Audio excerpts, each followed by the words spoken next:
حضرت عمر رضی اللہ تعالیٰ عنہ کا عہد خلافت ہے،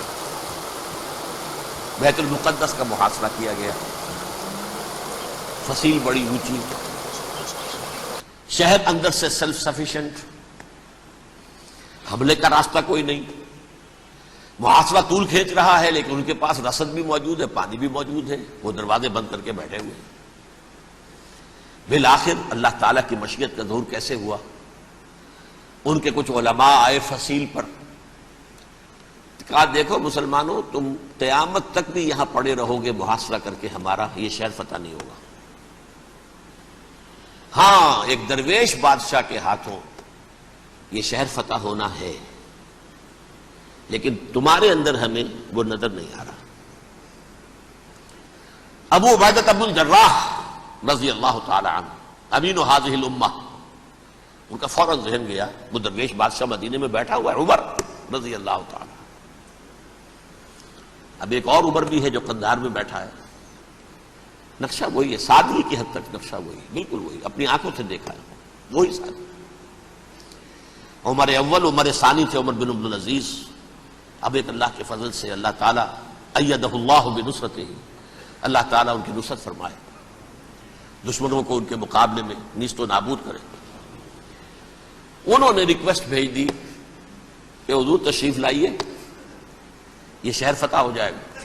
وہ ہے سفر تاریخی، اتنا طویل سفر، تقریباً 700 میل، ایک اونٹ، ایک خادم، ایک منزل پہ امیر المومنین اوپر بیٹھے، خادم آگے چل رہا ہے، اگلی منزل پہ خادم اوپر بیٹھا ہے، امیر المومنین آگے جا رہا ہے۔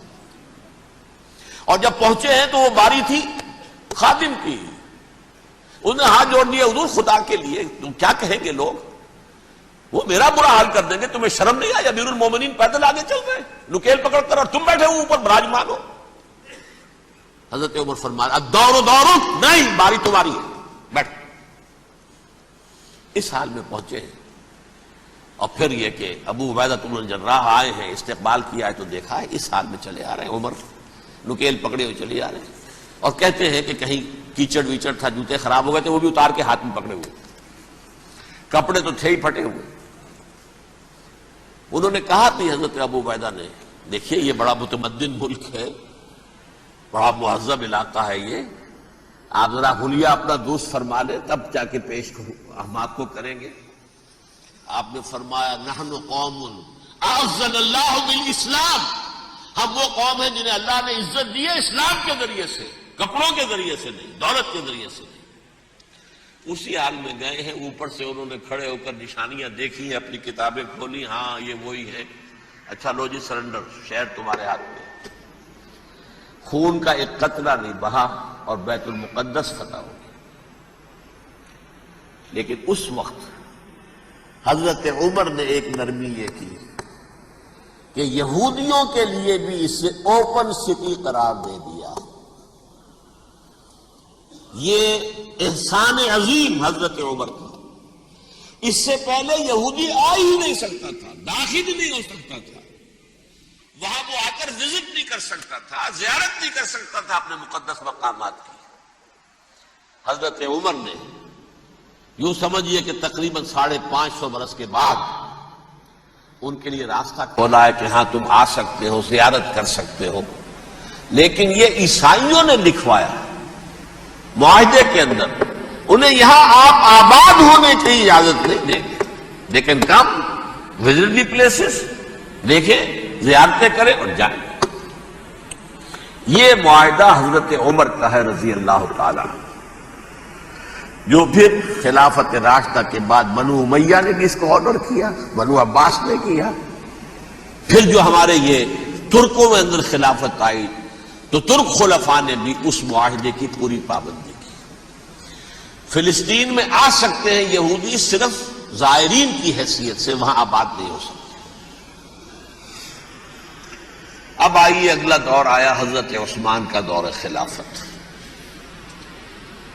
یہ ہے وہ وقت کہ اب یہود نے امت مسلمہ کی پیٹھ میں چھڑا ڈھونڈا۔ وہ کیسے؟ ایک یہودی عبداللہ ابن سبا اسلام کا لبادہ اوڑھ کر آ گیا، معاشرے کا جائزہ لے لیا، ان میں بنو ہاشم اور بنو امیہ میں جو پرانی کشاکش تھی اس کے کچھ نہ کچھ جراثیم باقی ہیں. اگر ان کو ذرا بھڑکا دے تو مسلمانوں میں انتشار پیدا ہو جائے. کہا یہ عثمان کون ہے؟ یہ تو بنو امیہ میں سے ہے، یہ حق تو بنو ہاشم کا ہے، خلافت ان کے پاس ہونی چاہیے، محمد کے تو رشتہ دار وہ ہے صلی اللہ علیہ وسلم. عوام الناس کے اندر بات پھیلنی شروع ہوئی. پھر ایک بڑی سازش کے انداز میں حضرت عثمان کے خلاف پروپیگنڈا، حضرت عثمان کے جو عاملین تھے، گورنر تھے، ان کے خلاف پروپیگنڈا، اور ایسی ہوشیاری کرتے تھے کہ کوفے میں کوفے کے حاکم کے خلاف کچھ نہیں کہنا. اجی مصر میں یہ ہو رہا ہے، اجی شام میں یہ ہو رہا ہے، اجی یہ جو عثمان ہے وہ یہ کر رہا ہے، یہ ظلم ہو رہا ہے، یہ لوٹ مار ہو رہی ہے، یہ خیانتیں ہو رہی ہیں. اب نہ تو اس زمانے میں مینز آف کمیونیکیشن، کیسے تصدیق کریں؟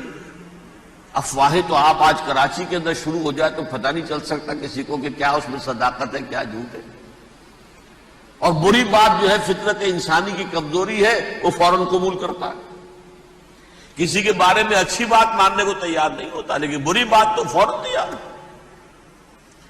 بہرحال یہ فتنہ انہوں نے اٹھایا، حضرت علی کی الوہیت کا فتنہ اٹھایا، حضرت عثمان کے خلاف الفتنۃ الکبریٰ برپا کیا. حضرت عثمان شہید ہوئے.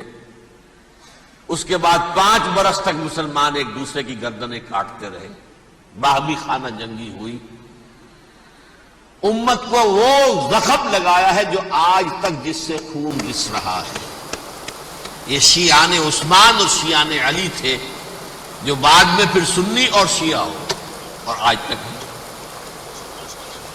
فتنہ کس نے جگایا؟ ایک عبداللہ ابن سبا یہودی اور اس کے کارندے، شیطان کا ایجنٹ، اور انسانوں میں سے بھی اس کے جو بھی حواریین تھے اور شیطانوں کے اندر سے بھی تھے، انہوں نے بھی اس آگ کو بھڑکایا.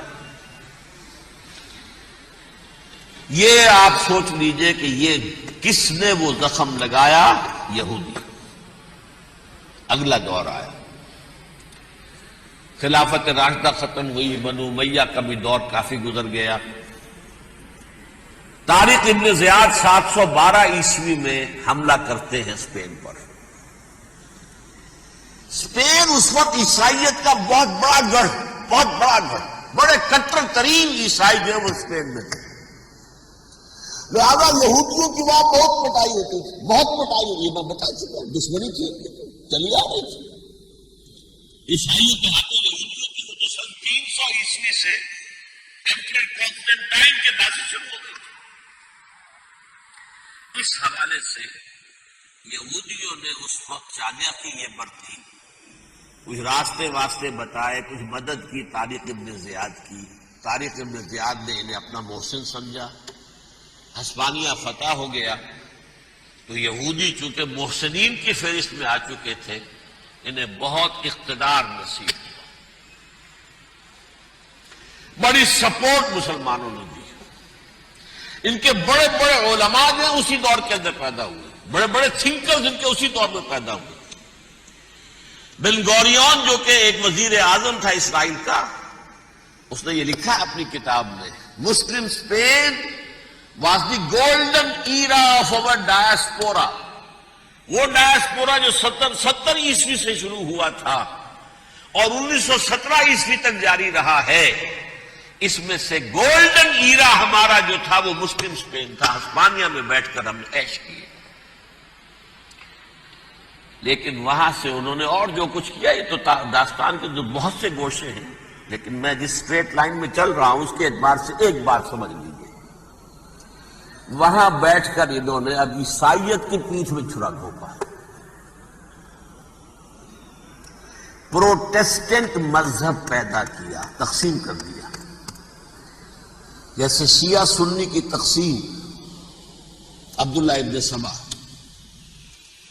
رومن کیتھولک اور پروٹیسٹنٹ کی تقسیم، یہودی علماء. ہوتا کیا تھا؟ ہسپانیہ کی یونیورسٹیاں ہیں، کارڈووا میں ہے، ٹولیڈو میں ہے، گریناڈا میں ہے. غرناطہ، قرطبہ، طلیطلہ، اور وہاں آتے تھے لوگ، فرانس سے چلے آ رہے ہیں نوجوان پڑھنے کے لیے، جرمنی سے چلے آ رہے ہیں، اٹلی سے چلے آ رہے ہیں، تین ہی ملک قریب ترین پڑتے ہیں سینٹرل جو یورپ کے ہیں۔